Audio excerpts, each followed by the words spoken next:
सभी लोगों को नमस्कार।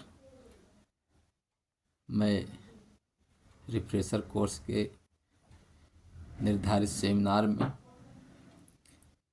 मेरा टॉपिक है जलवायु परिवर्तन एवं लचीली नीतियाँ। जलवायु परिवर्तन एक प्राकृतिक नियम है जो निरंतर गतिशील एवं सृजनशील है। मानव एवं मानव समूह की विनाशकारी नीतियाँ प्रकृति के विरुद्ध निरंतर युद्ध की अवस्था की स्थिति में पहुंचा दिया है, जिसका दुष्परिणाम दूषित वायु, दूषित जल, दूषित खाद्य, दूषित नदियाँ, दूषित पहाड़, खोखली धरती के रूप में सामने आ चुका है। जलवायु परिवर्तन के अंतर्गत संपूर्ण विश्व में कृत्रिम विधि से खाद्य उत्पादन बढ़ाने की जो प्रवृत्ति पनप गई है, उसके बारे में संक्षिप्त रूप से मैं अपनी बात रखना चाहूँगा। मध्यस्थ दर्शन के प्रणेता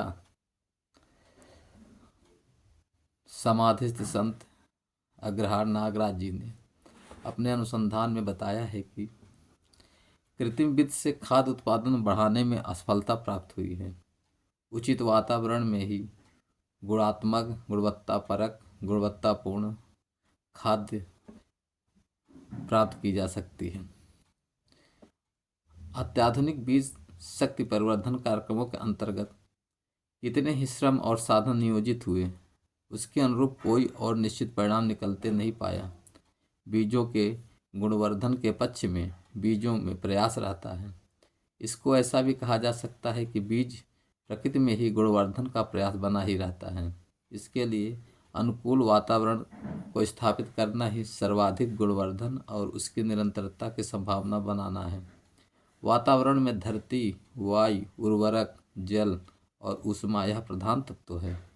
इन सब के संयोग से ही बीज अपने जैसे अनेक बीजों में और श्रेष्ठ बीज के रूप में होता है। खनिजीय क्षार और अम्ल तत्वों में जितनी भी खाद मानी जाती हैं, वह खाद ना होकर धरती की सतह को उद्वेलित करने में और पौधे में पुष्टि के स्थान पर पिष्ट को संग्रह करने में अवश्य अस्थायी सहायक होता है। इसके विपरीत यह भी देखा गया है कि अम्ल और क्षार संयोग होने वाले रसायन तंत्रणावश ऊपर कहे तंत्रणावश धरती और पौधे में तंत्रणा अवश्य होती है। इससे सर्वाधिक भाग धरती को क्षारीय और अम्लीय करने में प्रयुक्त हो जाता है। इस क्रम में सामान्य व्यक्ति को भ्रमवश फसल की उपज में वृद्धि हुई जैसा लगता है। वह सब रासायनिक क्रांति के आधार पर मात्रा बढ़ाने के रूप में दिखाई पड़ता है। वे मात्राएं अंततोगत्वा सर्वाधिक उपयोगी न होते हुए मानव शरीर के लिए प्रतिकूल होना भी देखा गया है।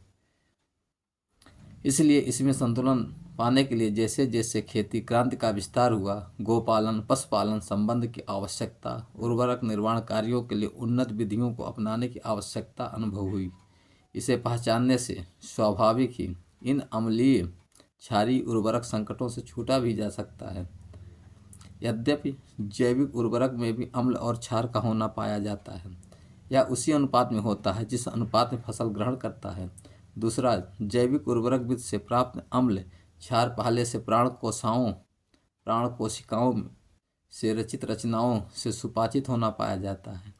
इस प्रकार जैविक और वनस्पतिजन्य उर्वरक विधि प्रणाली से रासायनिक आवर्तनशीलता सहज रूप में व्यवस्थित रहती है, जबकि कृत्रिम विधि से खनिजजन्य अम्ल क्षार विधि से जितने भी पदार्थ एवं द्रव्य हैं, यह उत्तेजनात्मक विधि से प्रभाव डालते हैं।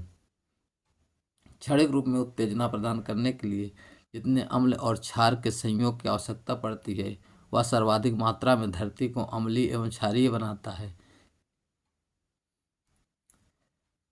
जबकि उर्वरकीय होना इस धरती के लिए आवश्यक रहता है।